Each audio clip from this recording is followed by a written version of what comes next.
नमस्कार दोस्तों, आपका स्वागत है आपके अपने ही यूट्यूब चैनल वीर द्विवेदी एजुकेशन हब पर। उम्मीद करता हूं कि आप बेहतर होंगे, आपका परिवार बेहद उम्दा, स्वस्थ और मस्त होगा। सभी को गुड मॉर्निंग, जय सुप्रभात, वंदे मातरम, जय हिंद। आज हम बात करेंगे एक ऐसे प्रैक्टिस सेट की जो कि पूर्व में यूपी टेट में सारे क्वेश्चन पूछे गए हैं। आप कह सकते हैं ये विगत वर्षों का एक प्रैक्टिस सेट है डियर। तो आइए शुरू करते हैं, जो कि ईवीएस का एक महत्वपूर्ण प्रैक्टिस सेट है। कुछ जानकारी इसमें आपको सामान्य अध्ययन की भी मिलेंगी। तो आइए शुरू करते हैं। केला और अनानास मुख्यतः उगाए जाते हैं। तो जो केला और अनानास हैं ये मुख्यतः उगाए जाते हैं उष्णकटिबंधीय क्षेत्रों में, यानी कि ए ऑप्शन एकदम सही है। बता दें, उष्णकटिबंधीय क्षेत्रों में सबसे ज्यादा जैव विविधता भी पाई जाती है डियर। ये उष्णकटिबंधीय क्षेत्र वो होते हैं जो भूमध्य रेखा के पास के इलाके कहलाते हैं। लेकिन अगर दुनिया में सबसे ज्यादा जैव विविधता की बात पूछी जाए तो आप याद रखिएगा अमेजन के जंगलों में पाई जाती है। बात करते हैं अपने अगले प्रश्न की। निम्न में से किस समूह की भाषा को भारत में सबसे अधिक लोग बोलते हैं? तो जो भारतीय आर्य थे, ये यही जो है भारतीय आर्य भाषा जो है भारत में सबसे अधिक लोग बोलते हैं। ये जो आर्य थे ये मध्य एशिया से आए थे डियर, ये भी आप नोट कर लीजिएगा। और आर्य का अर्थ होता है श्रेष्ठ। चलते हैं अपने अगले प्रश्न की ओर। निम्न में से कौन से जुड़वा नगर हैं? तो जुड़वा नगर हैदराबाद और सिकंदराबाद है डियर। ए ऑप्शन एकदम सही है। हैदराबाद जो है ये मूसी नदी के तट पर बसा है डियर। हम हैदराबाद को मोतियों के नगर के नाम से भी जानते हैं। हैदराबाद को हम निजामों के शहर के नाम से भी जानते हैं डियर, याद रखिएगा। चलते हैं अपने अगले प्रश्न की ओर। सबसे अधिक मात्रा में केसर कहाँ मिलता है? तो सबसे अधिक मात्रा में जो केसर है डियर वो भारत में जम्मू कश्मीर में प्राप्त होता है, J&K में, जम्मू कश्मीर में। बता दें केसर को जीआई टैग प्राप्त है जम्मू कश्मीर के। अब जीआई टैग की बात आई है तो बता दें भारत में जो सबसे पहला जीआई टैग था वो दार्जिलिंग की चाय को मिला था सन 2004 में। जो जीआई टैग होता है डियर इसकी जो अवधि होती है वो 10 साल के लिए होती है। और जीआई टैग का जो हेडक्वार्टर है वो चेन्नई में स्थित है। ये 1998 अधिनियम के तहत प्रोवाइड किए जाते हैं। चलते हैं अपने अगले प्रश्न की ओर। भारत के संविधान द्वारा कितनी भाषाएं स्वीकृत हैं? तो अनुसूची 8 में 22 भाषाओं तथा 18 बोलियों का वर्णन है डियर। तो यहाँ भाषा पूछ रहा है तो आप 22 मारिएगा, अगर बोली पूछे तो आप 18 मारिएगा, नोट कर लीजिएगा। चलते हैं अपने अगले प्रश्न की ओर। असम के काजीरंगा नेशनल पार्क का आकर्षण कौन सा प्राणी है? तो बात आई है असम की, तो बता दें असम के मुख्यमंत्री इस समय हिमंत बिस्वा शर्मा हैं और यहाँ के जो राज्यपाल हैं वो जगदीश मुखी हैं। और असम का जो काजीरंगा नेशनल पार्क है डियर वो फेमस है एक सींग वाले गैंडे के लिए, यानी कि ए ऑप्शन एकदम सही है। चलते हैं अपने अगले प्रश्न की ओर।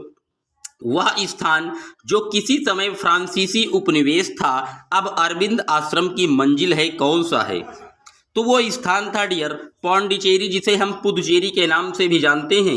वो स्थान पहले फ्रांसीसियों का क्या था? उपनिवेश था, लेकिन आज ये अब अरविंद आश्रम की मंजिल के नाम से जाना जाता है।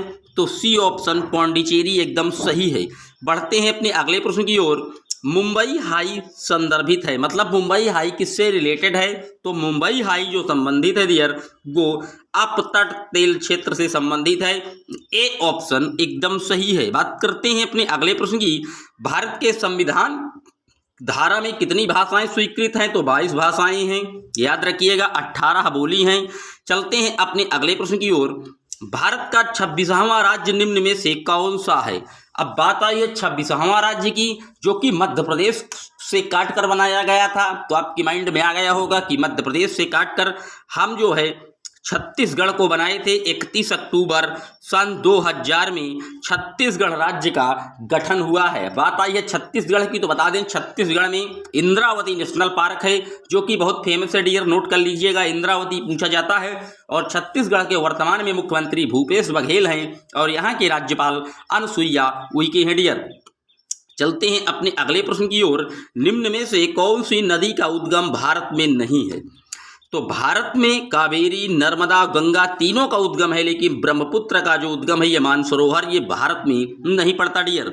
चलते हैं अपने अगले प्रश्न की ओर। महाभारत के लेखक कौन हैं? तो महाभारत की जो रचना की थी वो तो वेद व्यास जी ने किया था।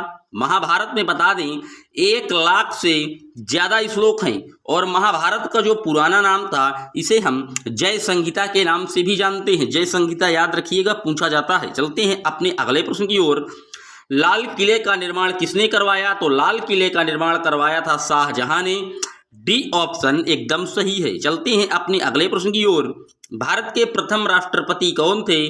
तो जो भारत के प्रथम राष्ट्रपति थे डियर वो थे डॉक्टर राजेंद्र प्रसाद। पहले ये मनोनीत किए गए थे, पहले ये ऐसे राष्ट्रपति हैं जिनका मनोनयन हुआ था, बाद में ये निर्वाचित होने वाले भी पहले राष्ट्रपति बने हैं भारत के, तो नोट डाउन रखिएगा। चलते हैं अपने अगले प्रश्न की ओर।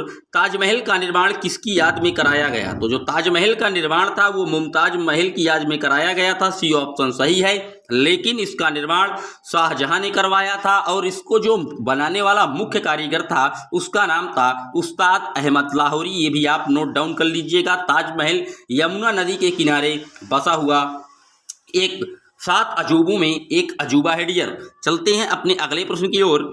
किस धर्म में तीर्थंकर के नाम से 24 महान आचार्य हुए? तो तीर्थंकर जो हुए थे वो जैन धर्म में हुए थे। अब बात आई है 24 तीर्थंकर की, तो पहले तीर्थंकर कौन थे?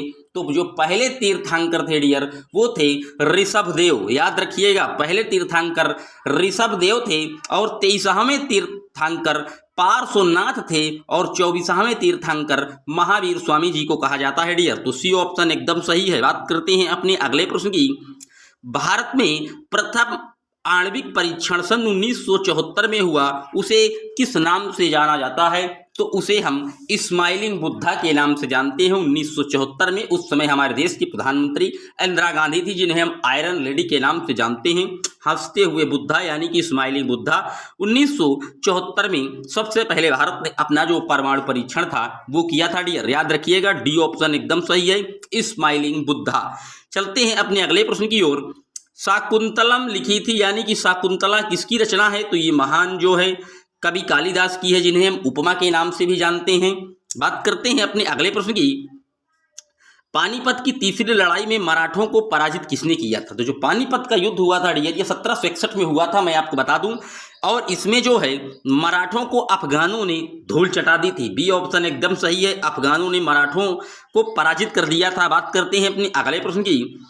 किसने कहा था कि स्वराज मेरा जन्मसिद्ध अधिकार है? तो स्वराज जो मेरा जन्मसिद्ध अधिकार है ये बाल गंगाधर तिलक जी ने कहा था। ए ऑप्शन एकदम सही है। बात करते हैं अपने अगले प्रश्न की। राणा सांगा संबंधित थे? तो जो राणा सांगा संबंधित थे डियर ये मेवाड़ से संबंधित थे। सी ऑप्शन एकदम करेक्ट है।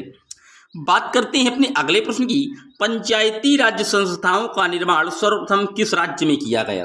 तो पंचायती राज्य का जो गठन है वो आर्टिकल 40 में निहित है डियर। और जो पंचायती राज सबसे पहले राजस्थान के नागौर जिले से शुरुआत हुई थी, तो राजस्थान एकदम सही है, ए ऑप्शन। और राजस्थान के बाद दूसरा जो प्रदेश था इसको लागू करने वाला वो आंध्र प्रदेश था। ये भी आप साथ ही साथ नोट रखिएगा। बात करते हैं अपने अगले प्रश्न की। संवैधानिक सरकार का क्या अर्थ होता है? तो संवैधानिक सरकार जो है संविधान की शर्तों के अनुसार कार्य करती है, कानून के अनुसार कार्य करती है, लोकतांत्रिक होती है। उपर्युक्त सभी ऑप्शन तीनों बातें इसकी सही हैं। यही संवैधानिक सरकार की क्वालिटी होती है डियर। बात करते हैं अपने अगले प्रश्न की।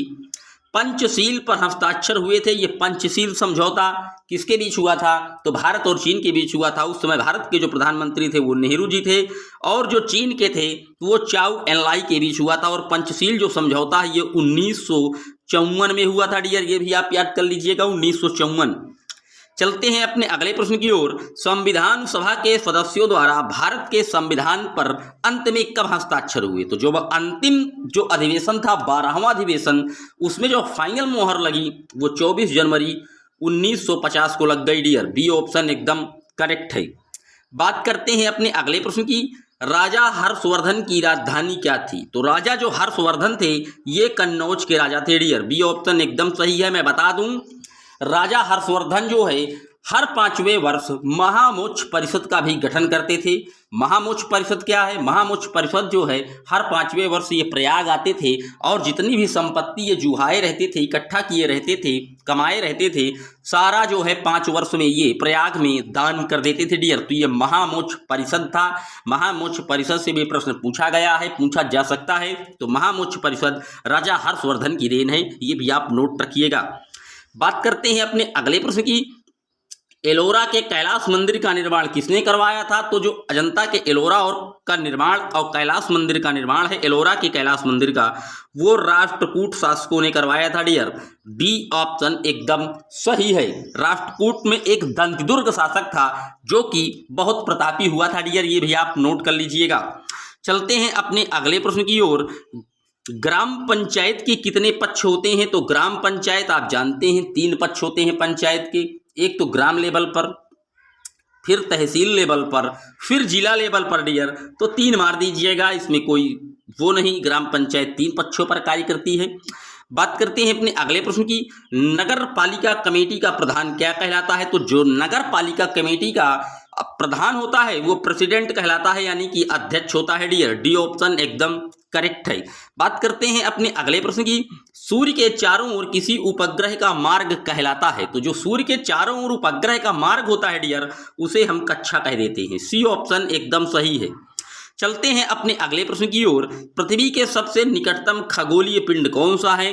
तो जो पृथ्वी के सबसे निकटतम खगोलीय पिंड डियर पड़ता है वो कौन सा पड़ता है? अगर चमकीला तारा पूछता तो आप मार देते प्रैक्सिमा सेंटूरी, लेकिन निकटतम खगोलीय पिंड लिखा है डियर, आप चंद्रमा मारिएगा।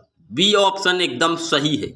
चलते हैं अपने अगले प्रश्न की ओर। भूमध्य रेखा नहीं गुजरती? तो भूमध्य रेखा उत्तरी अमेरिका से होकर नहीं गुजरती डियर।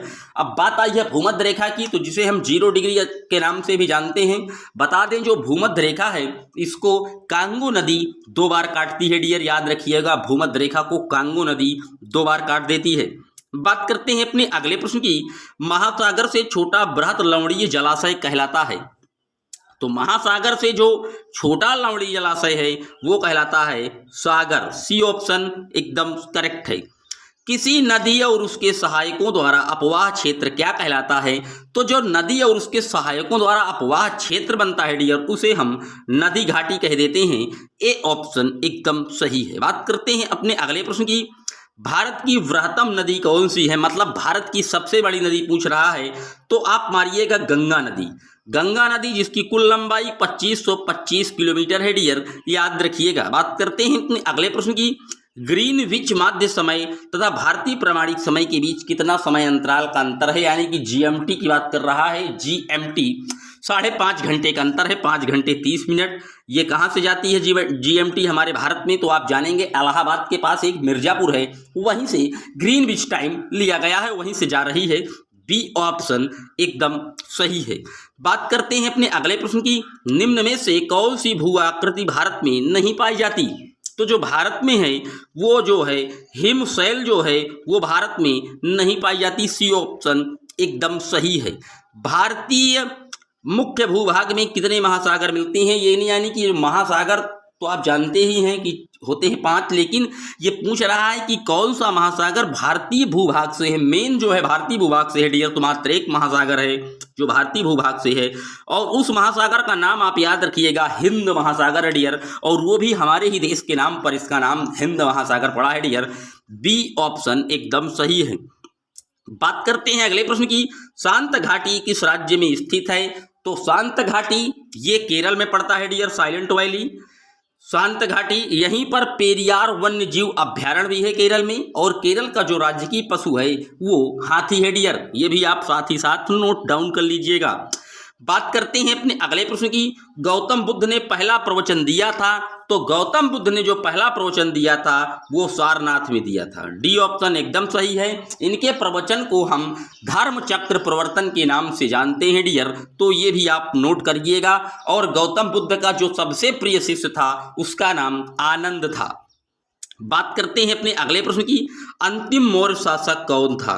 तो जो मौर्य वंश के संस्थापक तो चंद्रगुप्त मौर्य थे, लेकिन यहाँ अंतिम पूछ रहा है डियर, तो अंतिम जो मौर्य शासक था वो बृहदर्थ थे। बृहदर्थ, डी ऑप्शन एकदम करेक्ट है। बात करते हैं अपने अगले प्रश्न की, प्राचीन रोम कब गणतंत्र हुआ था? तो जो प्राचीन रोम था डियर वो 6वीं शताब्दी ईसा पूर्व में गणतंत्र बना। ए ऑप्शन एकदम सही है। सिंधु घाटी सभ्यता की लिपि कैसी थी? तो सिंधु घाटी जो सभ्यता थी डियर, इसकी जो लिपि थी वो अवाचनीय है, यानी कि उस लिपि का हम वाचन नहीं कर सकते। ए ऑप्शन एकदम सही है। हड़प्पा के लोग प्रयोग करना नहीं जानते थे, तो जो हड़प्पा वासी थे डियर ये लोहे का प्रयोग नहीं जानते थे। सी ऑप्शन एकदम सही है। जितने भी लोग चैनल पर पहली बार विजिट कर रहे हैं, चैनल को सब्सक्राइब करें, वीडियो को लाइक और शेयर करना ना भूलें। बात करते हैं अगले प्रश्न की, शक काल की शुरुआत किसने की थी? तो शक काल की शुरुआत 78 ईस्वी में हुई। किसने की थी? तो आप याद रखिएगा, कनिष्क। कनिष्क ये कुषाण वंश के एक महान प्रतापी राजा हुए जिन्होंने 78 ईस्वी में शक काल की शुरुआत की थी। कनिष्क याद रखिएगा। बात करते हैं अपने अगले प्रश्न की, भारत के प्रथम ब्रिटिश गवर्नर जनरल कौन थे? तो जो भारत के प्रथम ब्रिटिश गवर्नर जनरल बने वो लॉर्ड विलियम कैनिंग थे डियर। डी ऑप्शन एकदम सही है।